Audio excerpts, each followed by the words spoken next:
Okay, welcome to the new video.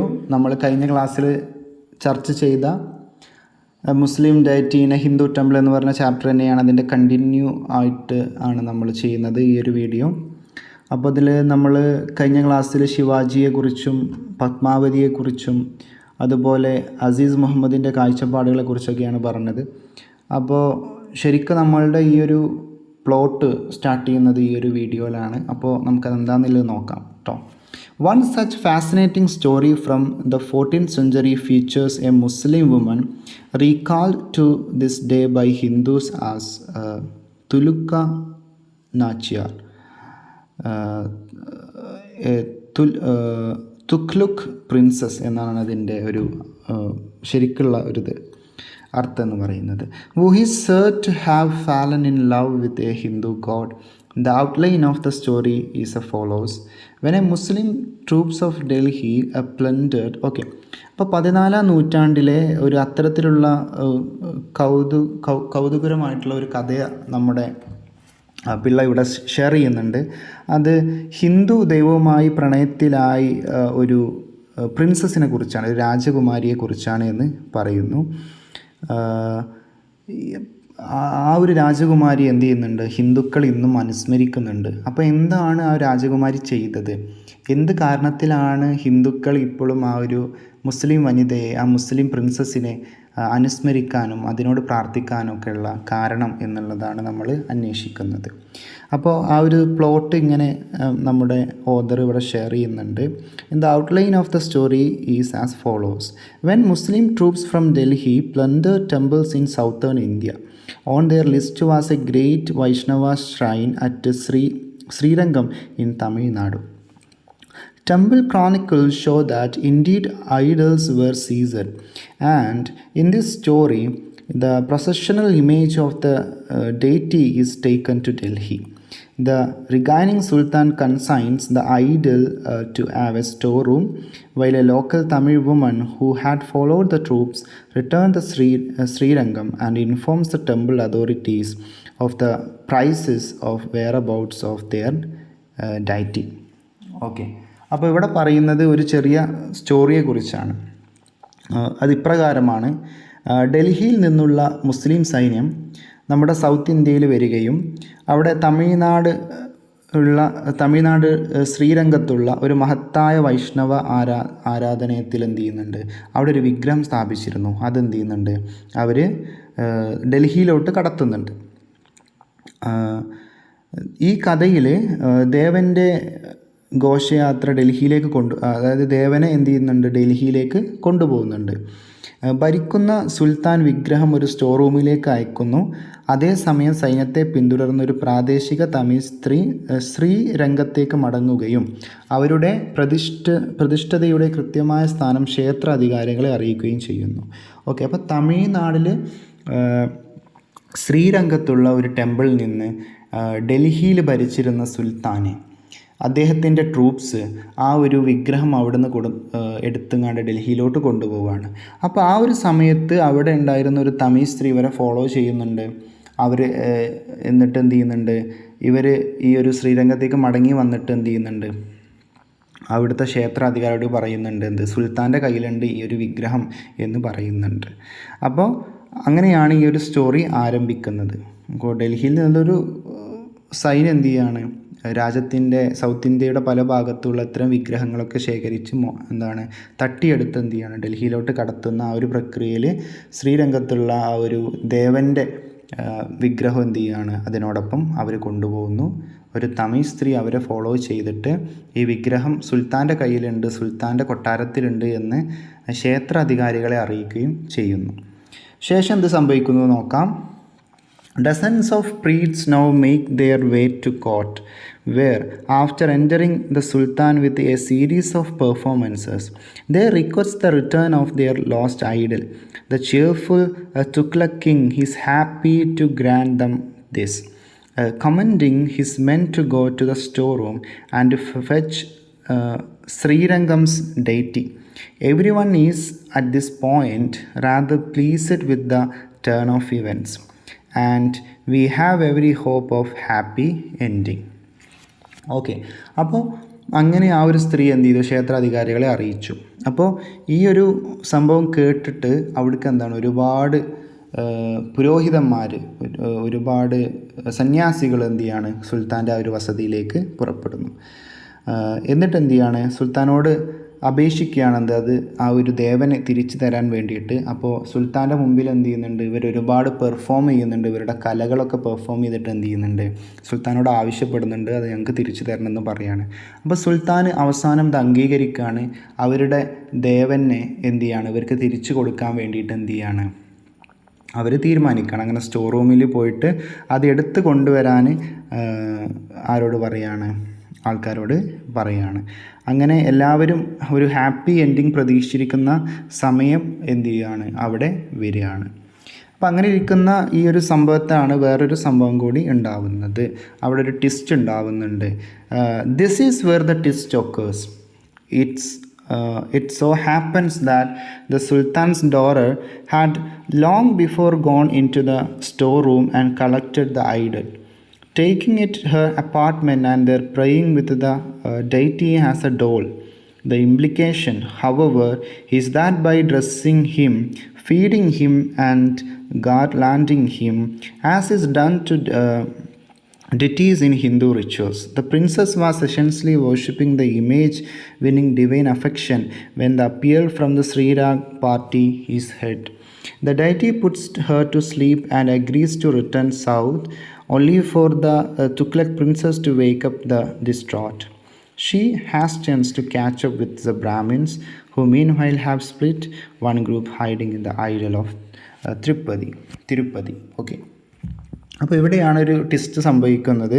സുൽത്താൻ്റെ മകളായിട്ടുള്ള ഒരു princess എന്ത് ചെയ്യാണ്, ഈ ഒരു വിഗ്രഹം, ഈ ഒരു ദേവൻ്റെ ഈ ഒരു വിഗ്രഹം എന്ത് ചെയ്തിട്ടുണ്ടായിരുന്നു, ആ സ്റ്റോർ റൂമിൽ നിന്ന് ഓൾറെഡി എടുത്തിട്ടുണ്ടായിരുന്നു. എന്നിട്ട് എന്ത് ചെയ്യാണ്, ഈ ഒരു വിഗ്രഹത്തെ വസ്ത്രങ്ങൾ അണിയിക്കുന്നു, അതിനെ പൂജിക്കുന്നു, അതിന് ഭക്ഷണം കൊടുക്കുന്നു. ഹിന്ദുസ് എന്തൊക്കെ കാര്യങ്ങളാണ് ഒരു വിഗ്രഹത്തിന് ചെയ്യുന്നത്, അതൊക്കെ ഈ ഒരു മുസ്ലിം പ്രിൻസസ് എന്ത് ചെയ്യുന്നു, ആ കൊട്ടാരത്തിൽ തൻ്റെ റൂമിൽ വെച്ച് അതിന് നൽകുന്നുണ്ട്. അപ്പോൾ ഇതൊക്കെ കണ്ടപ്പോൾ രാജാവിനോട്, ആ സുൽത്താനോട് ചെന്ന് പറയുന്നുണ്ട്. അപ്പോൾ സുൽത്താൻ എന്ത് ചെയ്യുന്നു വെച്ചാൽ അവളെ ഉറക്കി കിടത്താൻ പറയുന്നു. അങ്ങനെ ഉറക്കി കിടന്ന ആ ഒരു സമയത്ത് എന്ത് ചെയ്യാണ്, നമ്മുടെ അവിടെ വന്ന പുരോഹിതന്മാർക്ക്, അവിടെ വന്ന ആ ഒരു സന്യാസിമാർക്ക്, ശ്രീരംഗത്ത് നിന്ന് വന്നിട്ടുള്ള ആൾക്കാർക്ക് എന്ത് ചെയ്യണം, ആ വിഗ്രഹം എടുത്തു കൊടുക്കുകയാണ്. അങ്ങനെ വിഗ്രഹം എടുത്തു കൊടുത്തിട്ട് എന്ത് ചെയ്യണം, അവർ അവരുടെ നാട്ടിലേക്ക് പിരിയാണ്. ഇപ്പോൾ ഇത് ആരറിഞ്ഞിട്ടില്ല, ഈ ഒരു മുസ്ലിം പ്രിൻസസ് അറിഞ്ഞിട്ടില്ല. അവൾ എന്ത് ചെയ്യാണ്, അവിടെ ഉറങ്ങിക്കിടക്കുകയാണ്. അങ്ങനെ ഉണർന്നപ്പോഴാണ് അവൾക്ക് എന്ത് ചെയ്തത്, തൻ്റെ ദേവൻ അവിടുന്ന് പോയി, ആൾക്കാർ കൊണ്ടുപോയി എന്ന് മനസ്സിലാവുന്നത്. അവൾ എന്ത് ചെയ്യാണ്, അവരെ കാണാൻ വേണ്ടിയിട്ട് പുറപ്പെടുകയാണ്, ശ്രീരംഗത്തേക്ക് പുറപ്പെടുകയാണ്. അങ്ങനെ ഇവർ പോകുന്ന ഈ ഒരു പ്രിൻസസ് പോകുന്ന ആ ഒരു സമയത്താണ് എന്ത്, നമ്മുടെ ക്ഷേത്ര അധികാരികൾ തീരുമാനിക്കുന്നത് എന്താണ്, ദേവൻ്റെ വിഗ്രഹം ഇനി അവിടെ വെക്കണ്ട, തിരുപ്പതിയിലേക്ക് കൊണ്ടുപോകൂ, അവിടെ ആണ് സുരക്ഷിതമായിട്ട് വെക്കൂ, ഇനി ആരും മോഷ്ടിക്കരുത് എന്നുള്ളത് തീരുമാനിക്കുകയാണ്. അങ്ങനെ അവർ തീരുമാനിച്ചത് കാരണമായിട്ട് എന്ത് ചെയ്യാണ്, നമ്മുടെ രാജകുമാരി പ്രിൻസസ് വരുമ്പോൾ അവിടെ എന്ത് ചെയ്യുന്നില്ല, വിഗ്രഹം കാണുന്നില്ല.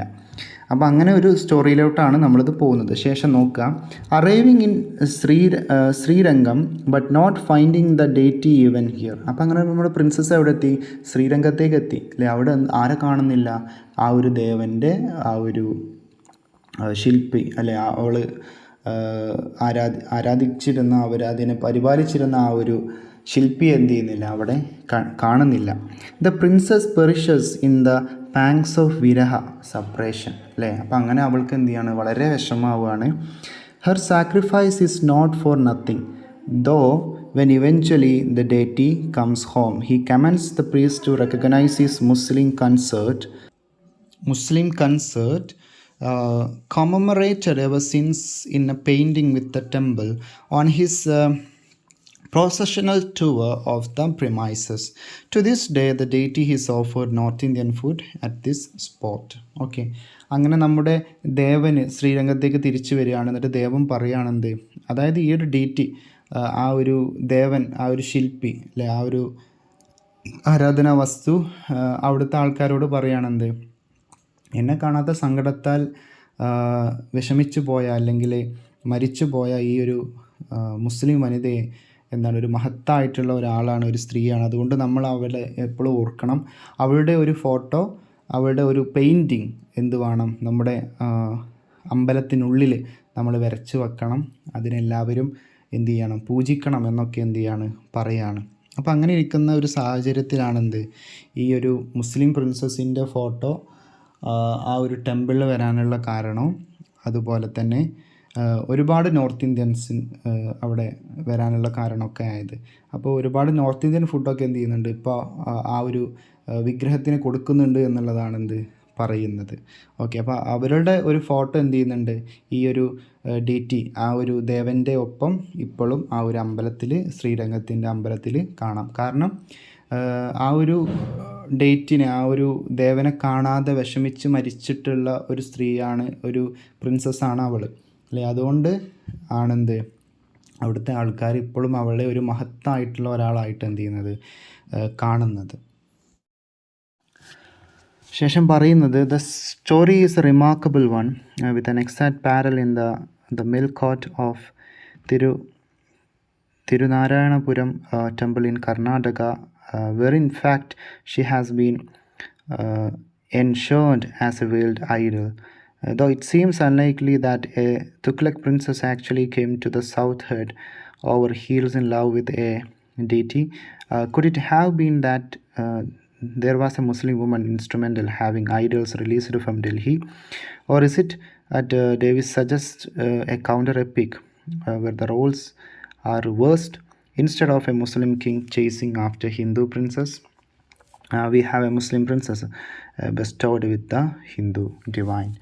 ഓക്കെ, അപ്പോൾ ഇവിടെ പറയുന്നത് എന്താണെന്ന് ചോദിച്ചാൽ നമ്മുടെ കർണാടകയിലെ ഒരു ക്ഷേത്രത്തിൻ്റെ ഒരു കഥയാണ്.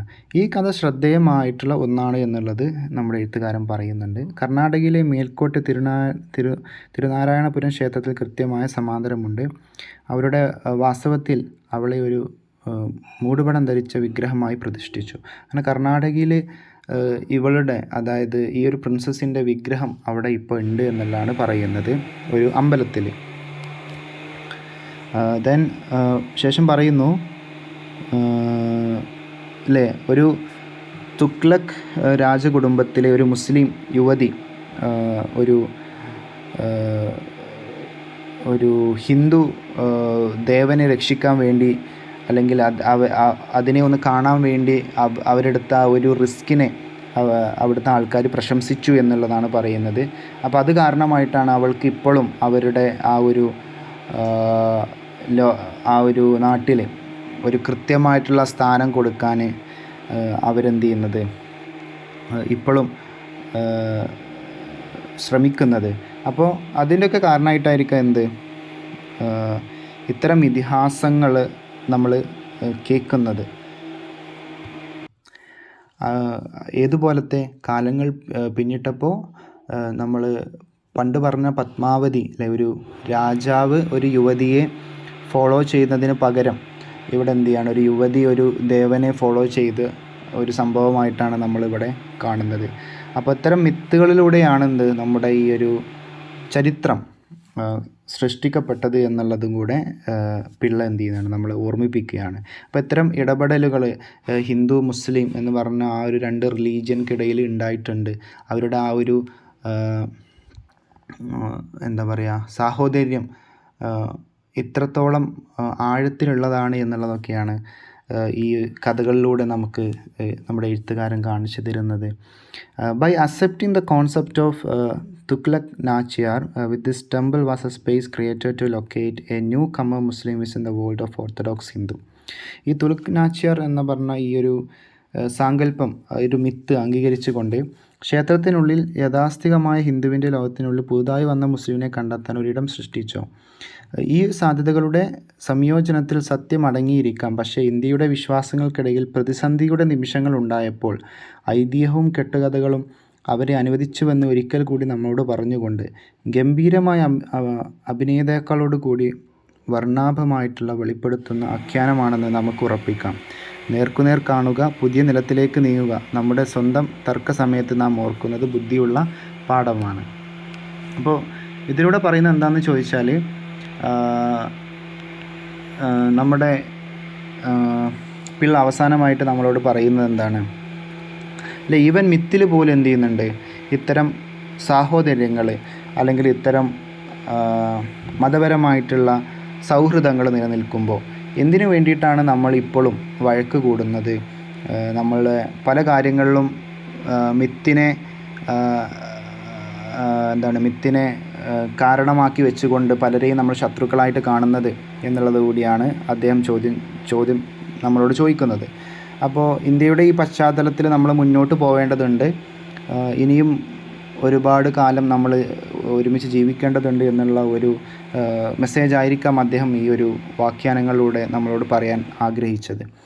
അപ്പോൾ ഇത്തരം ഐതിഹ്യവും കെട്ടുകഥകളും നമ്മൾ വിശ്വസിക്കുന്നുണ്ടെങ്കിൽ നമ്മളെന്ത് ചെയ്യണം? നമ്മളുടെ ഈ ഒരു പുതിയ ലോകം ഒരു മനോഹരമാക്കാൻ വേണ്ടി ഇത്തരം മതസൗഹൃദമായിട്ടുള്ള ഐതിഹ്യങ്ങളെയും നമ്മൾ എന്ത് ചെയ്യണം? കൂട്ടുപിടിക്കണം എന്നുള്ളതാണ് പറയുന്നത്.